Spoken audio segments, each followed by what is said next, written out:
I feel like since the moment you got here, you and I have been like, Yes. yeah. I feel like a similar, Off the walls. yeah, different bodies, but like very same, like hustle and drive. Welcome to the latest episode of Authenticated with your host, Kate McLeod. I am intrigued by people. People watching, I love. People learning, that's where I'm insatiably curious. I'm interested in the why and how of the creative mind's pattern of thinking, the subtext to the creative thinker, or in its more conscious and malleable form, the creative conscious. Because when you are so clear on yourself via the triad of consciousnesses, then you become reflective to others. Meeting yourself is an infectious practice because what feels good is infectious and something I think we could all use a good dose of. So join me in conversations with a diverse arsenal of creative thinkers, from artists to entrepreneurs to serial thinkers ready to optimize their creative conscious. With me, self-made and self-proclaimed creative entrepreneur. Sounds hot, right? LadyDi MegaDiva. Hey. Thank you so much for coming on. Thank you for having me. I saw your most recent music video that came out. You shot it on Coney Island. Yes. I had this song. Oh my gosh, I wrote this song probably 2022, I'm gonna say. I had a 2-week fling with a bartender friend of mine, and he's still one of my best friends. Good. And like actually besties for life. But we did have a little bit of a fling, and he made me laugh more than I had ever laughed with a man. And so I wrote the song about him, and I recorded the song, and then I had to do it with a new producer because the flash drive, went rogue. And then I sent it to a producer friend of mine, a video producer friend, and she pitched this idea to me, and then we literally just made it happen. So we had one day, unpaid, $500 is the budget. All we're doing is renting gear and getting groceries from Trader Joe's. It ended up getting rained out, but we had a little bit more time planning. We got more costumes involved. I threw like maybe $200 more down. And then we ended up doing the video in much warmer weather, thank God. Yeah, we just filmed it on a random day, and people just showed up for me unpaid and willing and excited to be there. Do you notice that people like show up and out for you a lot? Yeah, and I think that's, definitely luck. And people want to be a part of things. But also, I feel like I'm like glue guy. I feel like you're like glue guy too. You're attracting it. Yeah. So, but like that, does that mean in turn that like you're that kind of person too? Or is it because you have some lines in your songs that I'm going to like quote your songs now. You write a song, right? It's about something, an experience. Yes, always. Okay. But it's your life. I think singing is one of the most vulnerable things you can do. And that might be because I can't do it. And so I just assume this but I don't know what it is. I just think that singing is such a vulnerable like act. But you go back to a song and you're like, I wrote that in that time and I meant it at that time. Yes. But that's also a past version of yourself. Right. And then you sing it now. What is that like? Great question. I feel like it's like a scrapbook, and I always have new perspective. We will go through life telling the same story over and over and over again, and you hear the same stories from your grandma over and over and over again. Okay. And maybe you have a new perspective every single time, or maybe it is set in stone. But with these songs, I'm so bad at journaling that this is my take on like having a moment down, set in stone, and remembering it. I wish I was the type of person that could wake up and write 3 pages every morning about my past week or whatever I'm thinking. But instead I have to write rhyming verses that are like silly and like cliche at the same time as real. And then I can sing them over and over again, have new takes on them, or just have, that's a really good question. Go on. Is it interesting for you to do that act for yourself publicly? No, I kind of lean into the point where it's a bit that like all of these stories are like, ha, silly. But most of the time they are rooted in truth. But it doesn't feel weird. It feels good. It feels cathartic. And sometimes it's like, I don't even think about it. Like it's like not deep at all. And it's not shallow. It's just there. I'm singing the same song over and over again once a month at a venue in the East Village. Or sometimes it's like, oh, I really needed this. I like forgot that I felt this way 2 years ago. The reason I asked about the question of people feeding you leading into this question is because it feels like a cycle. Like in one of your songs, he's only boosting my ego. I loved that line, by the way. Like you're powered by perception. Yeah. Is almost how it felt. I am. I just that's where I think I'm like just born to perform because I'm powered by perception. And even if it's a poor take on me or untrue take on me, I can like twist it and just make it my own. Yeah, because at least, well, you're paying attention. Right. I feel like I'm Tinkerbell, where I just have to live. If you don't give me any applause, I will die. It can be you're laughing at me or with me. Either or, I'll take whatever I can get because I know how I feel about it. Where does that belief come from? Where you're like, I know. I don't know. I always felt comfortable to be myself, literally since I was born. But I think it's because I put myself out there so much, performance-wise. Not even just like on stage, like if I'm in a group of people. You're just like, I'm there. Yeah. You can make people laugh at a drop of a hat. Exactly. Not to like be quoting your songs. No, I please. just say it was fun. They were like, it's relatable, it's accessible. And ever since I met you, I just knew that you had like this confidence that I just like looked at you and I was like, oh, cool. I think it is a profound skill to be able to want to be perceived, but also to not apologize for who you are and really enjoy your own human experience of being human. Yeah. I love that about myself. And because it comes with like this like wisdom of age, time, exposure, a million ways to get there. It feels like almost sometimes like an exclusive club, and it feels a little bit less exclusive the older you get. True. Yeah. I feel like I'm always trying to get people in the club. Not even just to be a fan, just to like, how many people can I shoot the shit with? And like, they can understand me and I can understand them. Yeah. My question for you in response to that is, if singing is one medium of doing that, what would another one be?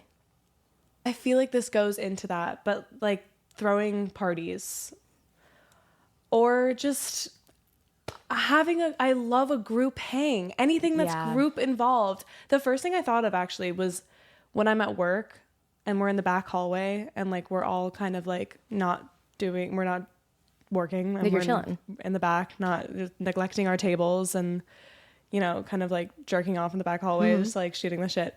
That's like my second favorite form of performance, or I don't even want to call it performance, but like how much of myself can I let go right now? Ooh. And it's so much fun, but also it takes like the right group of people to do that. Oh yeah. No, you have to find the crew first. Right. Yeah. Which is like the hardest part. And then afterwards it is cool to like let loose. I think it's also just like to play on your own spectrum of judgment, right? Of just like, let me practice being really fucking free right now. Right. Cause like you can't do that everywhere. I love a group hang. And I love a group hang. I don't know if it's cause I fucking love to talk, but I just love to host. Yes, me too. I'm the same way. I really want you all to really enjoy your time. Right. Yeah. And when I'm at shows, I'm constantly speaking to the crowd like, please dance, please, I really want you to do this, or come closer and look to the person to your left and do this to them, and blah, blah, blah, blah, blah. And it's not so I can be like this grand puppeteer of people and like, you know, feed my ego and be a narcissist. Mm-hmm. Which, you know, feeding my ego is nice sometimes, but I just like want people to like, we're all experiencing this together. And that probably comes from being like a theater kid. Being connected. Yeah. Oh my God, a theater game. That was like the best thing to do. Just like we're all going to be silly together in a circle and like send sounds around. Or the dressing room. The dressing room was a time to be alive. It was a time to be alive. I hope that kids these days get that kind of. I have faith. The stupid traditions, the stupid things that we did. But like a practice of stupid is, I think. It's the best. I don't know if I practice stupid enough anymore, to be completely honest. And I wish that I did. I do it in private, but I wish I did it more publicly. Yeah. Because it's just like such a exhilarating thing. But I feel like also like online, everything's under scrutiny. I wish that I could encapsulate my stupidity in real life online, but it really is like off the cuff. When we say stupid, like silliest, off the dome, kind of compulsive thought. Where I want your response to be, where did that come from? Yeah. Yeah. And when I'm at shows, I try and just do that. And I think that instead of stage fright, my brain translates that exhilaration and adrenaline to like, let's be fucking stupid right now. And it's fun because people will, again, this goes back to laughing at or laughing with. When people make fun of me, in, you know, good taste, I think it's the funniest thing in the world. And so we should all be a little bit more stupid together. So laughter came to you. You're like, I'm just going to laugh at this. Because it seems like you're like, everything is funny. I like laughter my whole life. That's funny. It's like, instead of asking, so when did you start singing? When did you start laughing? Yeah, exactly. Honestly. It felt like that came first. Well, probably. I think that's the stem of who I am. It's just like my humor. And I've been laughing my ass off since I was a baby child. I actually grew up, I mean, even into my college years, some after, I would pee my pants fully whenever I laughed. Like fully just let go of my whole bladder. I didn't mean to, but I literally had like diagnosed urinary incontinence, like what 85-year-old women have. Because you laugh so hard. Because I would laugh so hard that my knees would go weak and I'd fall to the ground and then create a puddle of my own urine. And I literally could not stop doing that, but I also could not stop laughing. I have such fond memories of asking my best friend, who's still my best friend to this day, can you check? Can see? And like I would just tie things around my waist all the time. But I've like never let any stupidity or like embarrassment like that ever prohibit me from laughing.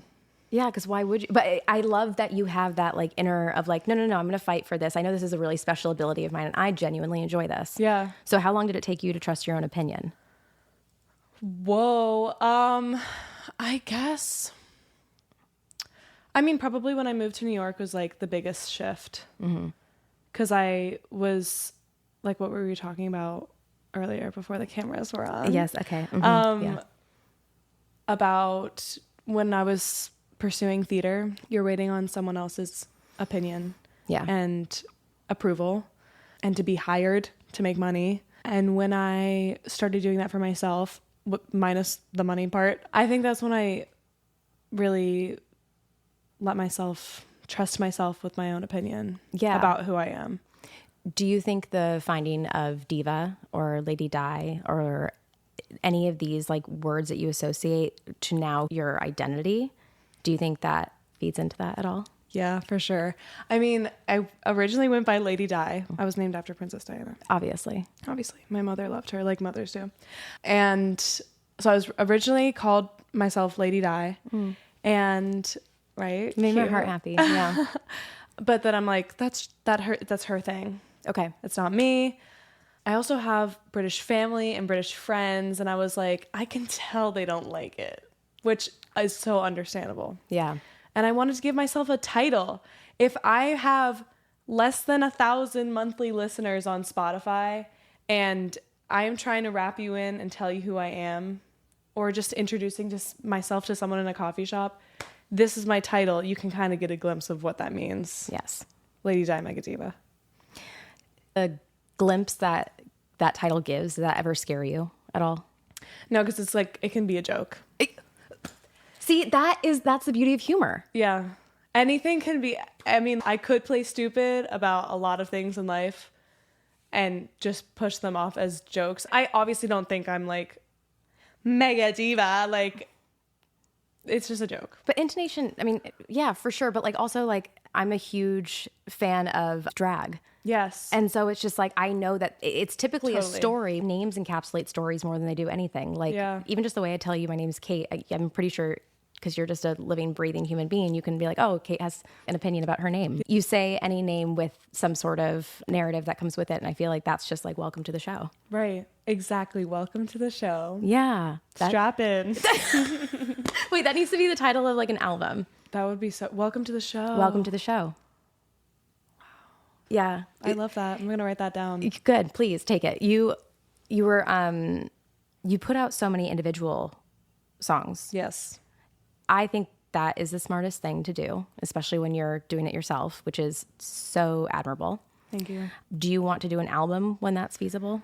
I actually am working on an album right now. Wait, keep going. So funny you mention I'm putting out songs.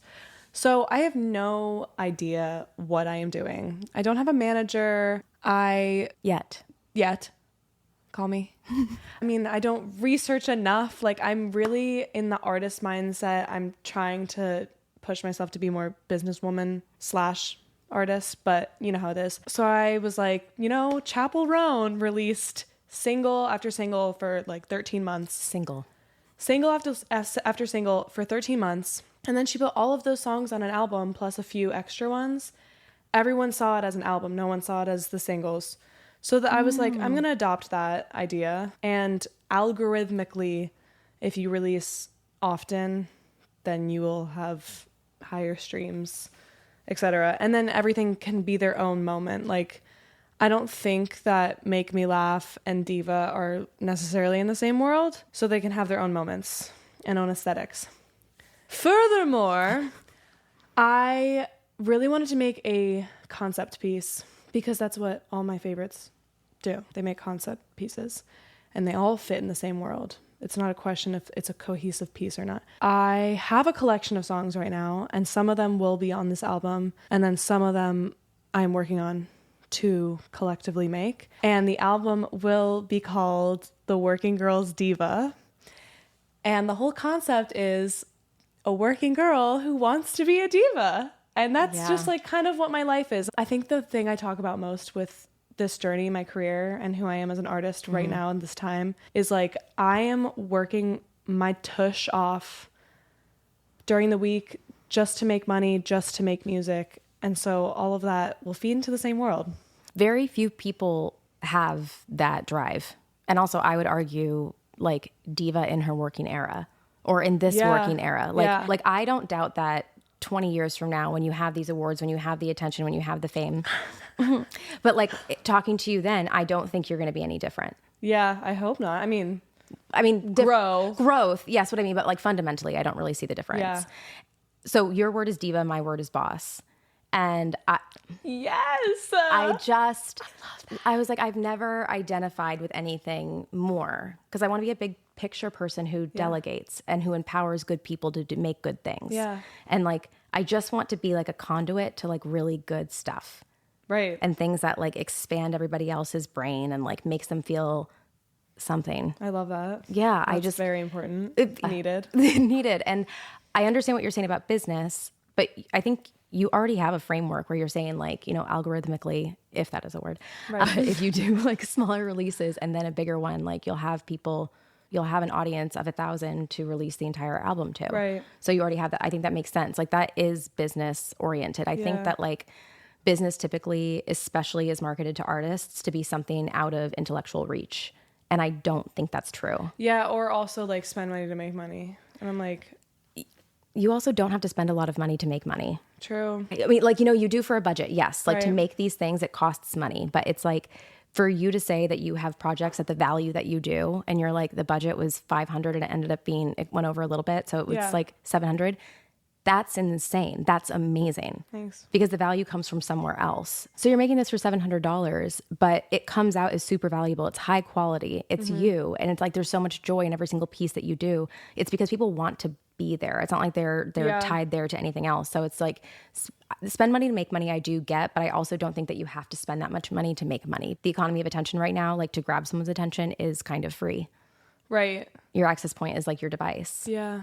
The theater community understands a lot more of that like bootstrapping than anybody else. Totally. And I do believe that everyone should get paid for what they are like worth. And like, I absolutely believe that, but it's like sometimes the return that you're getting is a piece of work. Yeah. And a good time doing it. Right. And actually someone who's going to follow through. Yeah. Because how many shorts have you been in that you never saw ever? Yeah. A handful. Yeah, exactly. I think that's just like the nature of the work. It's the follow through that's hard. I feel like that's like one of the best things that you do is you continue to follow through. Yeah. Well, luckily, I mean, I have people that I'm working with that equally have that following throughing.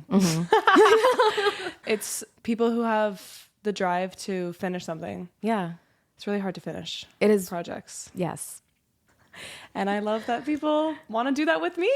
Yeah. Well, so would you say that you found your tribe?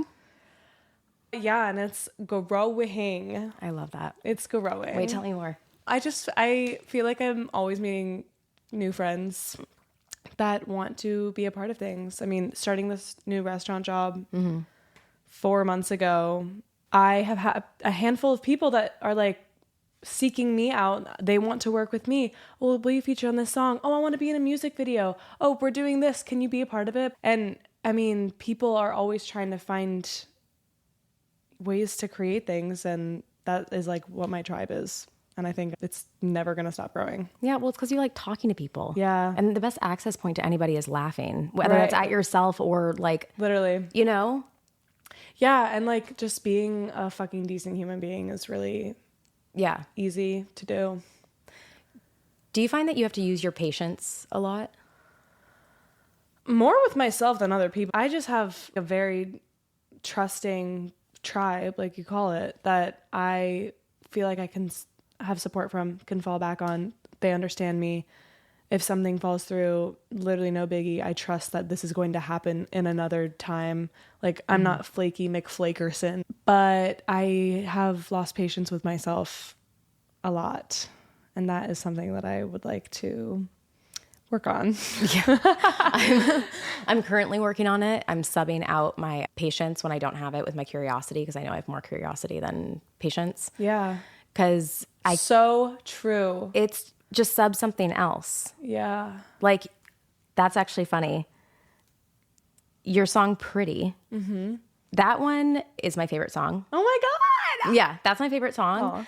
Because it's like vulnerable to talk about, but it's like you grow up, and I'm speaking about myself, but I'm also speaking about you. Like, you grow up as a very attractive child and woman.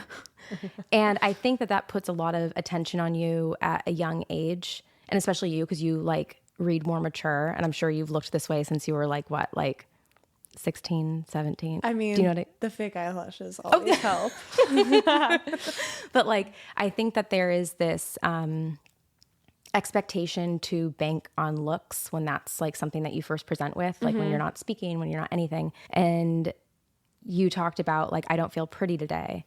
And you're like, oh, but that's the least like exciting thing about me. So thank God I have these other things. Yeah, so true. I mean, it's interesting you bring that up, because something, I don't really talk about this with people I work with in the music videos that I do, or just like anyone. I don't really talk about this, but it's constantly on my mind, where I feel like I should, like, I am attractive and I feel hot and like I know how to dress myself, but I feel like I always have this expectation of myself to try and be more sexy. Interesting. But I never want to, because I like always want to make weird faces or like make songs about dumb things. I feel like I should be more like Sabrina Carpenter, but I'm like Weird Al instead, you know? But to me, I think that's like sexy. I think when someone is just like, no, this is like, it makes me think of like Queen Herbie. Yes. Yes. Yes. One time someone told me that I was a mix of Sabrina Carpenter and Bo Burnham. And I thought that was a really nice compliment. That was like the nicest compliment I've ever received. But I'm like, I feel like I should always present more sexy, but I always want to be like silly and kind of like ugly and weird sometimes. I think you can be both, you know? Yeah. But I understand what you're saying though, because I think that like, one, I think artistically that could be a choice to juxtapose, because if you were to present that way and then make the weird faces and then like get like weird or whatever, like that is its own other layer of comedy. I think like that's a strategy for sure. Right. But like maybe the other is just to lean into like, no, this is my version of sexy. Right. I feel like that's like you can't lose in that battle no matter what. Yeah. It's just interesting when you talk about subbing things out. It's like, I'm still learning how to lean on one when the other is not enough. When we met in the acting class that we took together, what was that? Forever ago. Forever ago. You did the Meredith Blake scene from Parent Trap. Iconic. And they said I was too young to do it, which I was like, she's supposed to be young presenting old. You know what I mean? She's supposed to be 26 in that, or 27 in that movie. Yeah. Something like that. Something like that. I won't forget that. I loved the way you did it. It was so fun. Because it's fun. It's fun to play that. Like, would you ever take characters like that into your performances? Oh my gosh, totally. I mean, I feel like when at my shows, I totally transform into the mega diva. I try and be character.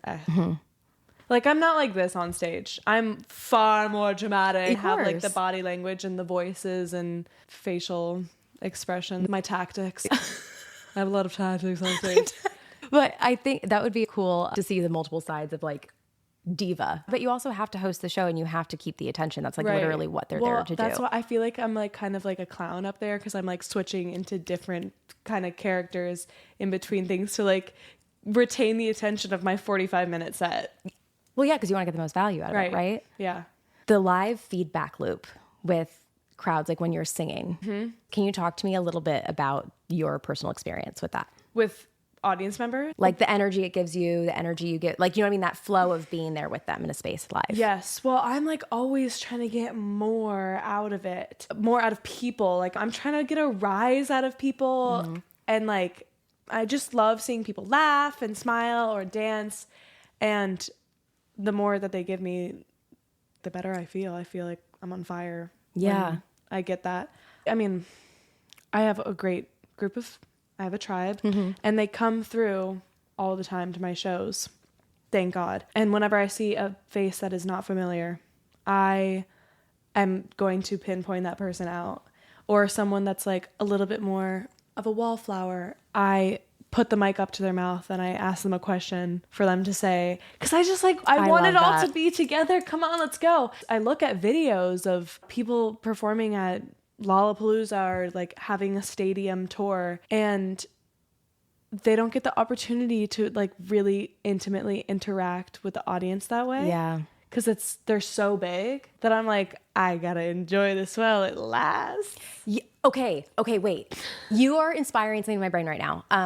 Conversation, but like as performance, where it's like, I just want to vibe with people. I just want to talk. I just want to be with people. And like, this is my way of doing it. Yeah. And it's like, I'll bring you into the conversation, because it's like for networking events, I am that person, especially when I'm hosting for like a board I'm on or like whatever. If someone comes in and they're like, I'll be like, hey, we were just talking about this. Like, what's your opinion? Yeah. Like bringing people in where it's like, I just want you to feel seen and safe in my presence.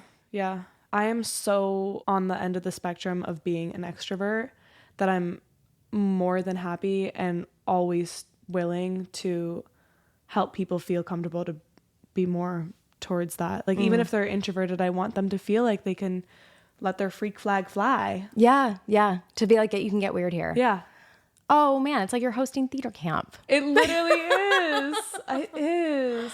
Oh, I want people to blossom themselves. That's like one of my favorite parts about doing shows, is getting people to just experience life a little sillier. It's just like not that like serious. No. Like just like have fun. Yeah.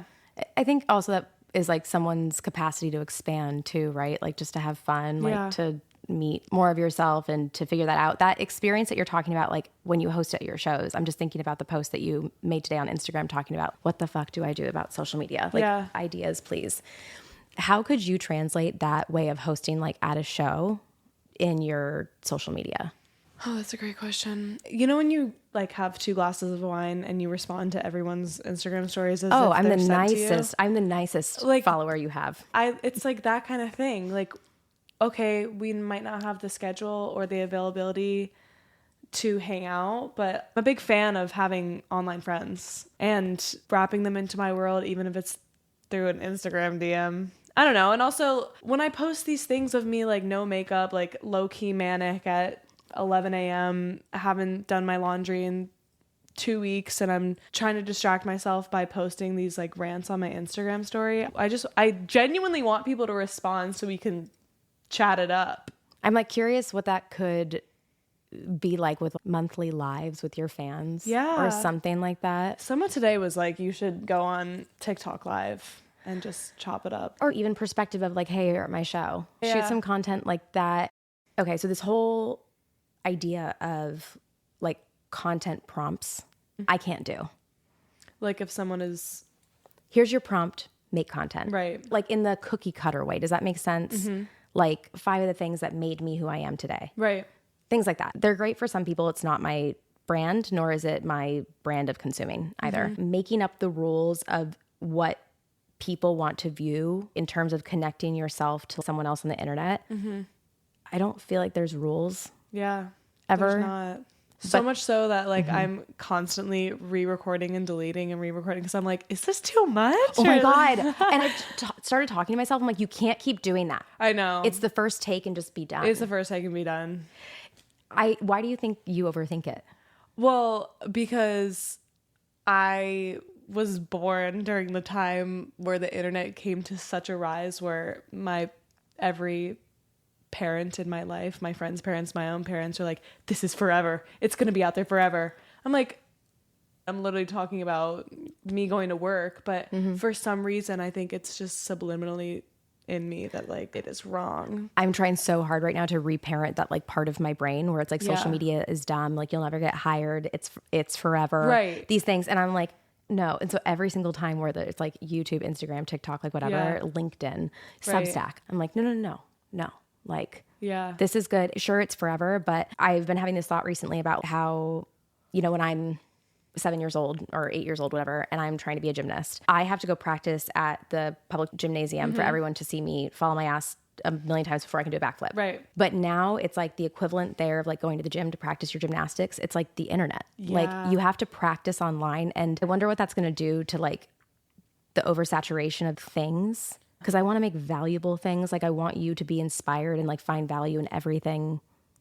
I'm constantly trying to learn how to live within, like, always trying to present myself how I want brand wise. This is actually genuinely who I am. Best presentation of myself. And then a completely other point of view where it's like, I'm hungover. I'm talking about this random thing. Like I'm just firing on all cylinders. Like I'm just spewing random shit that comes to my brain. And like both of them give me so much anxiety of sharing. But I think it's honestly not that deep. And that's the thing. It's like, it's not that deep. And I think that as like deep feelers, especially as artists, we just got to know when it is and when it isn't, like when to turn it on and when to turn it off. Right. But it does get really, really hard, especially when it's like the way that you're going to get your manager, the way you're going to get your brand deals, the way you're going to get on bigger stages, like bigger audiences is all leveraged through like your public appearance on social.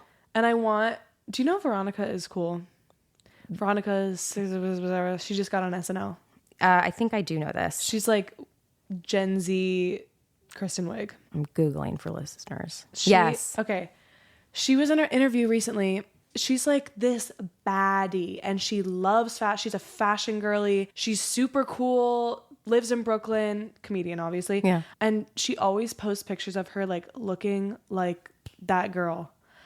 And then her TikToks are like her being the weirdest fucking person ever. And like doing these like insane skits that like really don't make sense and are just funny as fuck. But she talked about in this interview how she loves to allow herself to look ugly and like really just go with whatever. I mean, she's working off of comedic improv, working with whatever inspires her and her impulses are. And then she has that totally other side of her that's like polished, poised, and both of them can exist. And now she's on SNL. Yes. So you can have like this insane persona. I mean, personally speaking, I can have this insane persona, but then like the polished one as well. And hoping that someone understands that there is a person that lives in between that. That's what brand is, right? It's just like every facet of your personality. It's unfiltered. Yeah. It like, of course, like, you know, don't do certain, you know, keep it private, whatever you want to keep private. Right. But like at the same time, don't hurt like, anybody. Yeah, don't hurt anybody. But like I've started to think of social media recently as like different funnels where like TikTok is where I do my dumb shit, you know, and then everything else can be polished and somewhere else and like a business landing page, right? But I do think even though it is the harder thing to do, probably for the exact same narratives between the both of us, but it's like just to be your entire self on the entire platform. Right. And then, I mean, this past week I deleted my Instagram app for like 3 days and I was like, fuck, if I don't post this one link to a song, like it's over for me, which is literally so not true. It's so not true. I mean, like you said earlier, to me, I see what you're doing and I love it. And I think it's like a constant reevaluation with yourself because you're, you know, you grow older every day. Like vulnerability is going to take longer. Yeah, it's going to take time. Everything's got to catch up. Emotional relationships, everything have to catch up. I think about my emotional relationship with my business and also my emotional relationships with, or just relationships in general, like, you know, with friends. Everything matures at a different pace. Like, I don't think that it's like just because you're this accomplished in one area doesn't mean that you would be that accomplished in another area necessarily. True. Well, I need to remind myself that. Yeah. Okay, so how do you practice not being hard on yourself?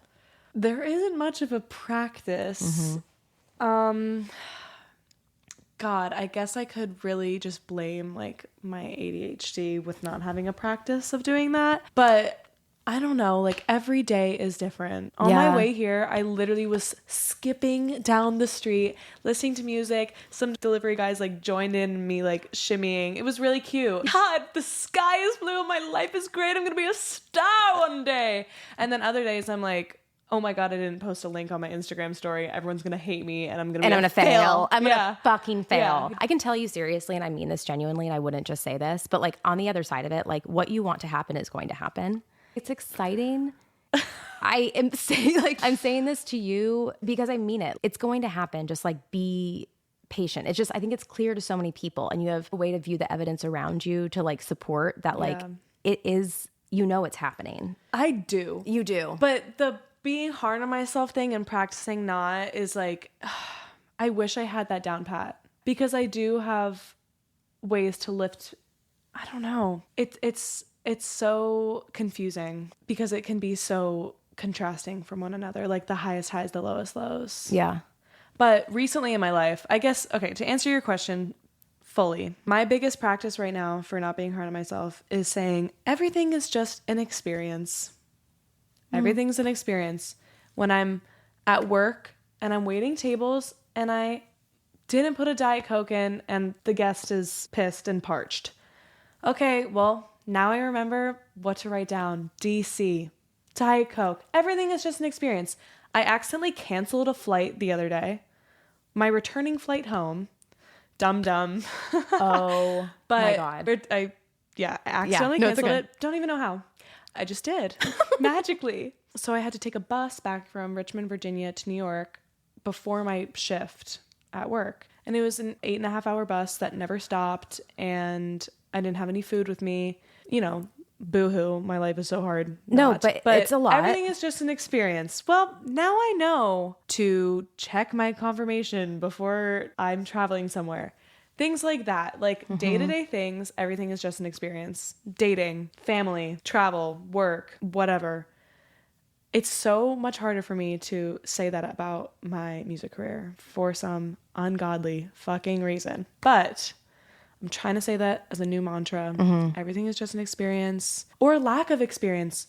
I don't expect to be an expert at something that I haven't been doing my whole life. Yeah. I've been singing my whole life, close to an expert on that, but the business of it all, not so much. I'm literally constantly growing. There's no way that I'm going to retract the growth.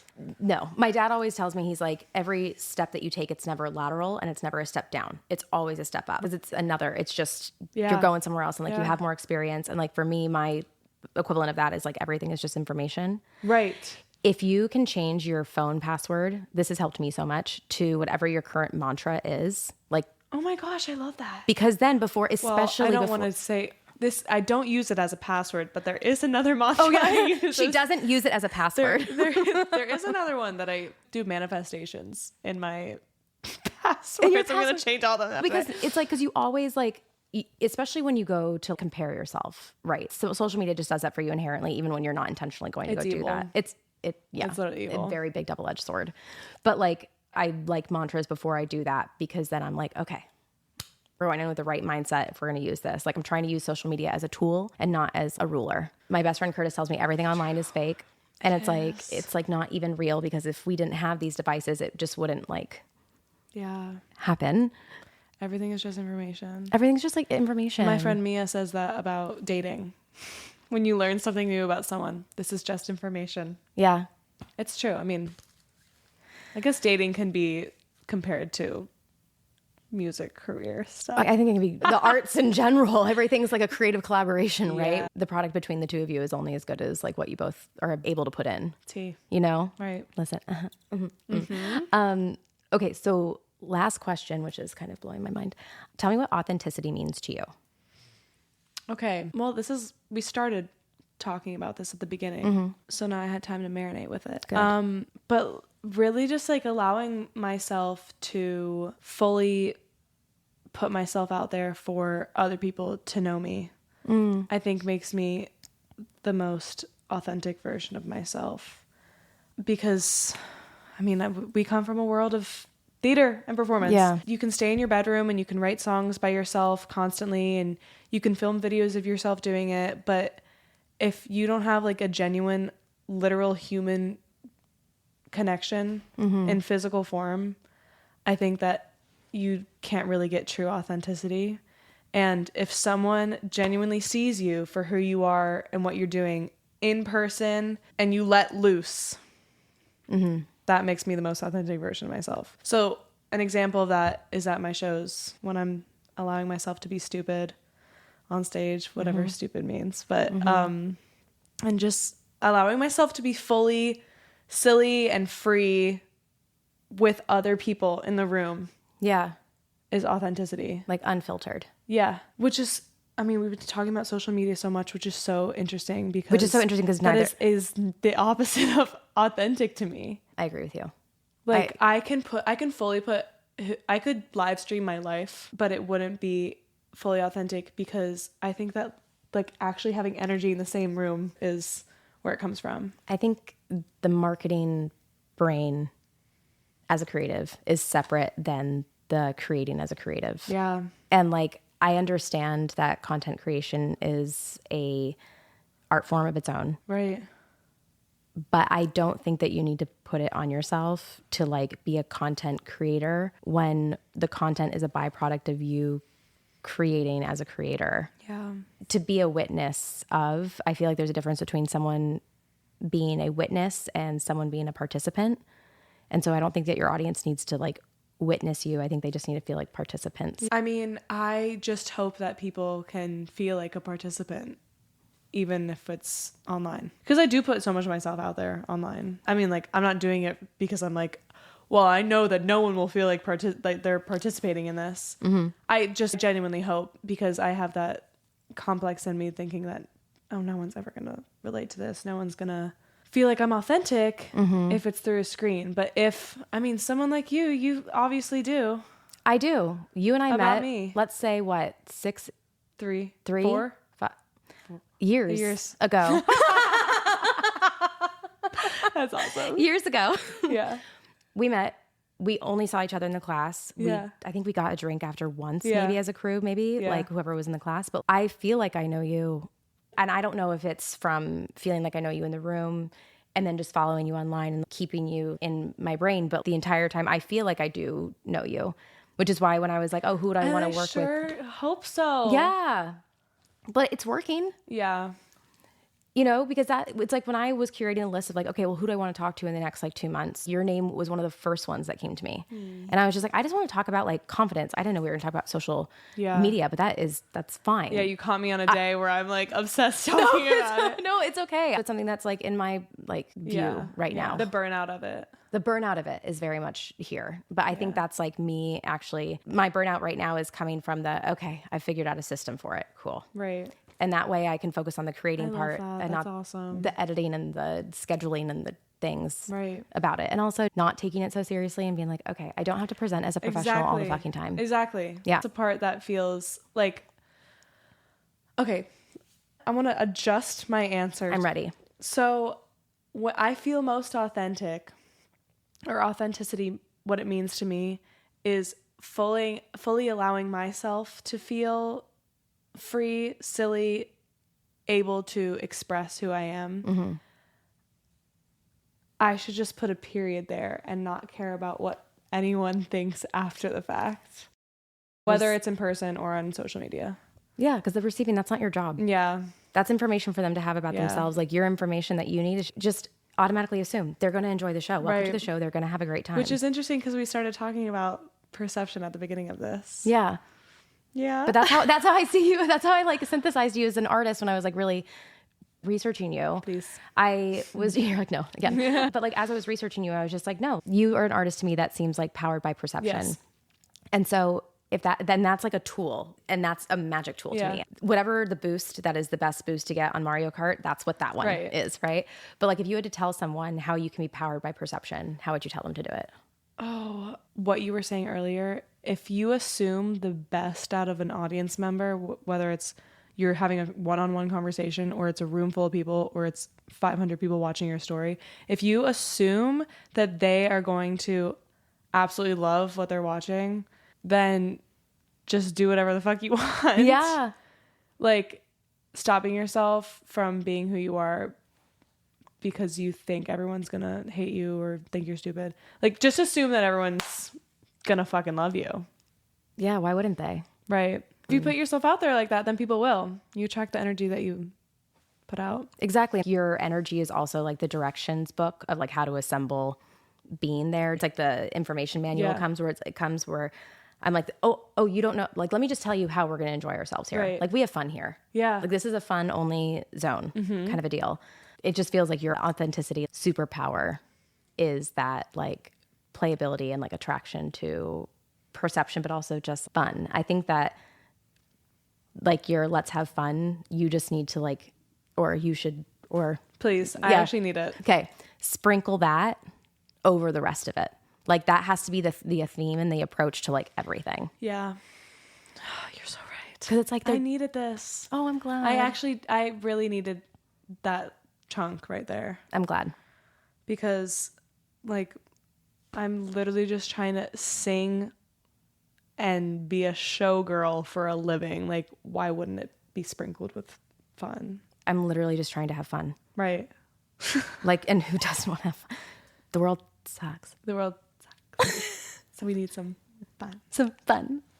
Tell everybody where to follow you, find you, listen to your music. Let's get you to 1,100 subscribers by the end of the year. You can find me everywhere at LadyDi.MegaDiva on Instagram, TikTok. On YouTube, you can just search LadyDi MegaDiva. My most recent music video is You Make Me Laugh. On Spotify, Apple Music, YouTube, wherever you stream music, LadyDi MegaDiva. And I have a song coming out November 14th, Mrs. Soprano. Just keep your eyes and ears peeled, girl. I love it. Yeah. Thank you. Thank you. Yay. And that's the latest. I'm honored to have been part of your thinking sphere today. Feel free to share, like, and subscribe on this platform or follow and participate on any of my social media platforms.